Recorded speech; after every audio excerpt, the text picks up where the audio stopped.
Blockade করে রেখেছে। সেখানে তারা মন্ত্রীর গাড়ি এবং কূটনীতিকদের গাড়ি আটকে রেখেছে।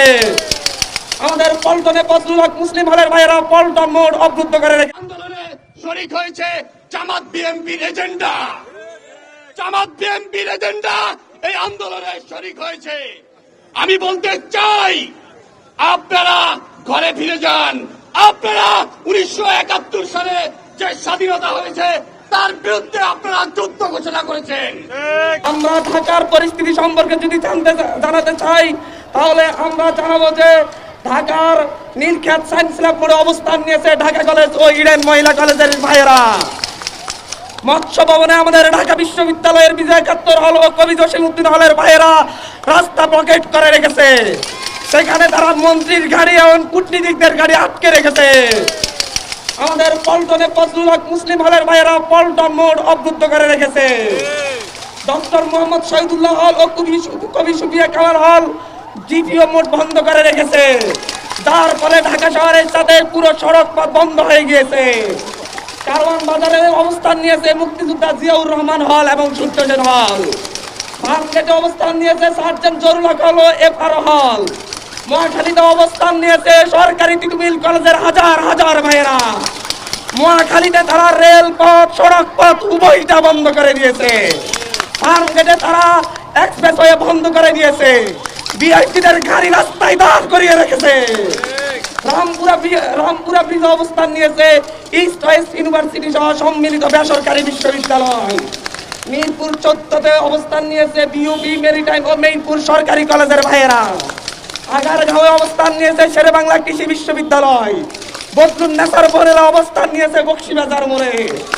বিকালে আমাদের সাথে আরো রাস্তায় নামতেছে দুপুর 2:30টায় গুলিস্তান মোড়ে অবস্থান নেবে জগন্নাথ বিশ্ববিদ্যালয়ের ভাইয়েরা। বরিশালের ভাইয়েরা ঢাকার ইসা মহাসড়ক বন্ধ করে দিয়েছে। সব মিলিয়ে ঢাকার মোট 89টি সড়ক পথ রেলপথ বন্ধ করে দেওয়া হয়েছে। সারা দেশ অচল হয়ে গিয়েছে। সারা দেশের রেলপথ সড়ক পথে ব্লকেট কর্মসূচি স্বতঃস্ফূর্তভাবে পালিত হচ্ছে।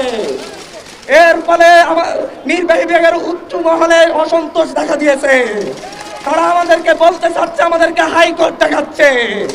আমরা জানিয়ে দিয়েছি আমাদের হাইকোর্টের সাথে কোনো সম্পর্ক নেই। আমি এই শাহবাগের মঞ্চ থেকে ঘোষণা দিচ্ছি, আমাদের সারা দেশের ভাইয়েরা যারা রাস্তায় নেমেছে তারা কেউই হাইকোর্টের কাছে কোনো দাবি জানাই নাই। তাদের দাবি কিসের কাছে? একমাত্র নির্বাহী বিভাগের কাছে।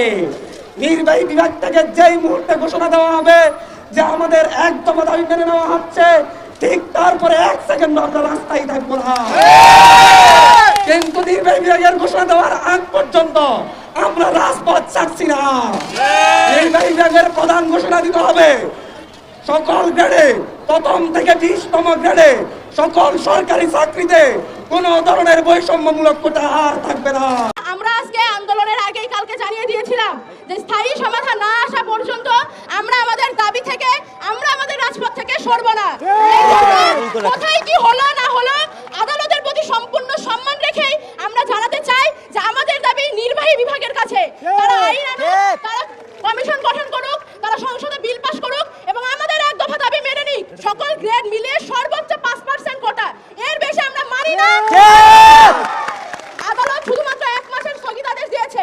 আমরা এটা আইনি প্রক্রিয়া, আদালত নিশ্চয়ই ভালো বুঝেছে তাই করেছে। আমরা আদালতের রায়ের প্রতি সম্মান জানাই, কিন্তু আমরা অটল থাকবো আমাদের দাবিতে। আমরা আন্দোলন চালিয়ে যেতে পারবো তো? ব্লকেট চলবে তো? ব্লকেট ব্লকেট সারা বাংলা ব্লকেট। আমাদের প্রশাসনে যারা রয়েছেন, নির্বাহী বিভাগে যারা রয়েছেন, তারা এই কোমলমতি শিক্ষার্থীদের কোনো রাজনৈতিক চশমা দিয়ে আমাদেরকে দেখবেন না। আপনারা যদি কোনো ধরনের রুটিন রাজনৈতিক চশমা দিয়ে আমাদেরকে দেখেন, সেগুলো আমাদেরকে আশাহত করে। আমরা যখন টিভিতে টক শুনতে চাই, যখন আপনারা আমাদের রাজনৈতিক স্পেকট্রাম দিয়ে আমাদেরকে অ্যাসেস করেন, সেগুলো আমাদেরকে আশাহত করে। আমাদের আন্দোলন দিবালুকার মতো সত্য। আমাদের ব্যাকএন্ডে কোনো গেম নেই, আমাদের ব্যাকএন্ডে কোনো উদ্দেশ্য নেই। আমাদের ব্যাকএন্ডে যদি কোনো উদ্দেশ্য থাকতো তাহলে প্রশাসনের সাথে আমরা সমন্বয় করতাম না, গণমাধ্যমের সাথে আমরা সমন্বয় করতাম না। আমাদের যেহেতু আন্দোলন সুস্পষ্ট, প্রকাশিত এবং দিনের আলোর মতো সত্য, সুতরাং আমরা আমাদের আত্মবিশ্বাস রয়েছে কোন অপশক্তি, কোন হামলা, কোন মামলা, কোন ব্যামিং, কোন ট্যাগিং আমাদেরকে রাজপথ থেকে পিছু হটাতে পারবে না।